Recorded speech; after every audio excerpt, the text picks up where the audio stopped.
Assalamualaikum warahmatullahi wabarakatuh.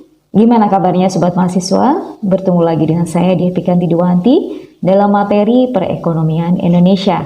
Dan kajian kali ini kita akan membahas tentang negara Indonesia dan pembangunan ekonomi.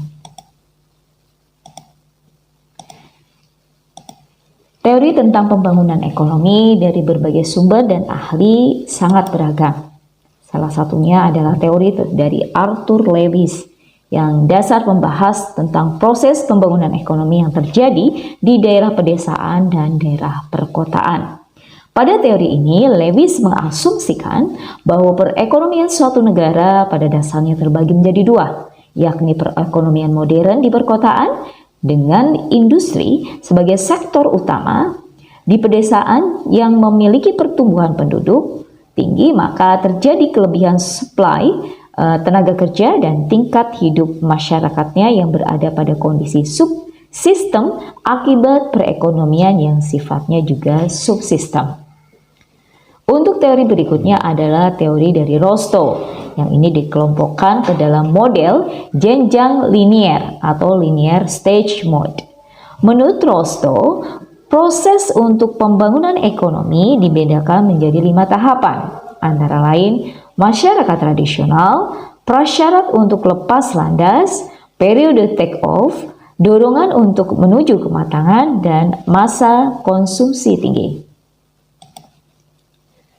Berikut ini adalah faktor yang mempengaruhi strategi pembangunan ekonomi di Indonesia, antara lain persepsi para pengambil keputusan tentang prioritas pembangunan yang berkaitan dengan sifat keterbelakangan yang dihadapi oleh masyarakat, luasnya wilayah kekuasaan negara, jumlah penduduk, tingkat pendidikan masyarakat, topografi wilayah kekuasaan negara, apakah negara kepulauan atau negara daratan, serta jenis dan jumlah kekayaan alam yang dimiliki, serta sistem politik yang berlaku di negara yang bersangkutan. Sobat mahasiswa, berikut ini kita akan kaji juga tentang negara dan kemandirian ekonomi.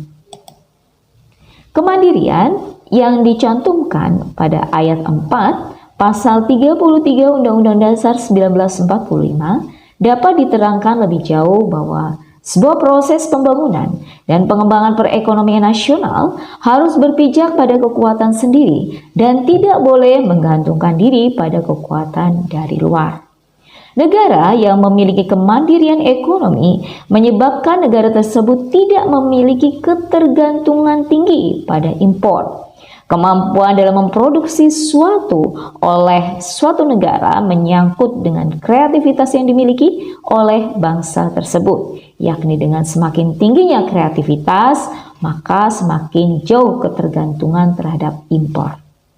Keterlibatan oleh orang-orang yang tidak bertanggung jawab dalam hal bisnis akan menghambat terjadinya kemandirian ekonomi dalam suatu negara. Produk asing pun bisa masuk dan dijual bebas di dalam negeri karena kekuatan politik untuk memproteksi bisnis tersebut di dalam negeri sangat rendah. Namun, di sisi lain, kita juga harus melihat jika produk Indonesia juga sanggup untuk bisa memiliki daya saing yang tinggi di pasar dalam negeri.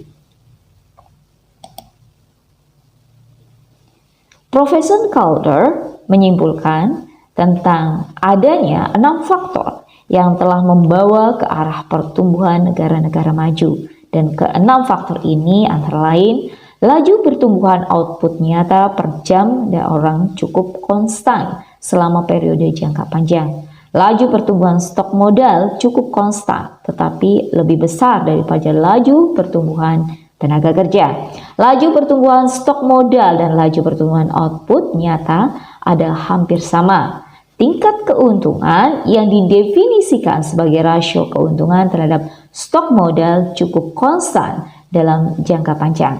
Laju pertumbuhan output per orang dapat berubah secara mencolok dari satu negara ke negara yang lain. Perekonomian yang peranan keuntungan di dalam pendapatannya cenderung memiliki rasio investasi yang tinggi terhadap output. Selanjutnya kita akan bahas tentang pembangunan non-ekonomi yang berdampak pada ekonomi. Pembangunan non-ekonomi menyangkut dengan penataan sosial, politik, dan budaya yang lebih baik serta terkendali sebagai bagian pengawal pembangunan ekonomi. Sebuah negara dapat dikatakan sukses dalam membangun jika mampu untuk menyeimbangkan keadaan, sebagaimana ditegaskan oleh Rostow. Pembangunan menurut Rostow bukan saja mensyaratkan adanya perubahan struktural dari dominasi sektor pertanian ke arah pentingnya sektor industri, melainkan juga mensyaratkan terjadinya perubahan aspek sosial, politik, dan budaya berupa beberapa hal berikut ini. Perubahan orientasi dari institusi politik, sosial ekonomi, dari yang berorientasi ke dalam negeri menjadi orientasi ke luar negeri. Perubahan orientasi penduduk dari berorientasi untuk memiliki jumlah banyak anak menjadi orientasi untuk memiliki sedikit anak. Perubahan dalam pola menabung dan berinvestasi dari investasi yang tidak produktif ke arah yang berproduktif. Perubahan orientasi dari masyarakat dalam memilih pemimpin berdasar atas keturunan menjadi berdasar atas kecakapan dengan menekankan kepada pentingnya nilai-nilai demokratis.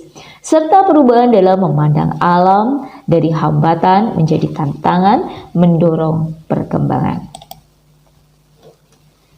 Selanjutnya kita juga akan bahas tentang sistem perekonomian Indonesia saat ini. Indonesia menganut sistem ekonomi Pancasila.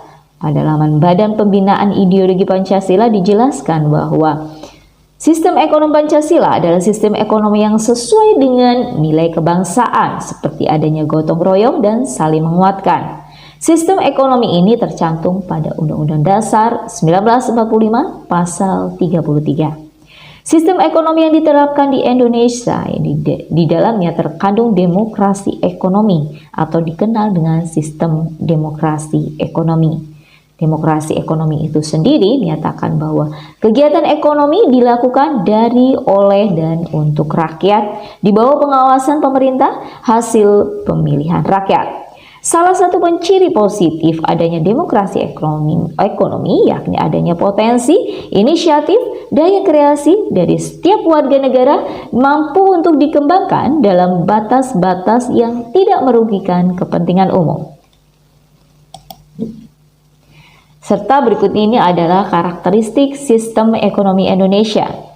Kegiatan demokrasi merupakan kegiatan bersama atau gotong royong dengan yang mengedepankan hubungan kekeluargaan. Cabang-cabang produksi yang bersifat strategis dan merupakan hajat hidup orang banyak dikuasai oleh negara. Alasan pemerintah dalam menguasai produksi barang-barang strategis baik yang ada di tanah air adalah untuk kemakmuran rakyat. Indonesia menggunakan sistem ekonomi campuran yang merupakan sistem ekonomi Pancasila. Pemerintah juga mengawasi kegiatan yang dilakukan oleh swasta secara umum agar terhindar dari praktek kecurangan seperti penipuan ataupun praktek monopoli yang tujuannya hanya untuk keuntungan beberapa pihak, dan tujuan terciptanya keadilan di tengah-tengah masyarakat diharapkan mampu tercapai. Demikian untuk kajian kita tentang sistem ekonomi Indonesia dan tentang negara Indonesia serta pembangunan ekonominya. Kita akan bertemu lagi pada materi pembelajaran selanjutnya. Terima kasih dan wassalamualaikum warahmatullahi wabarakatuh.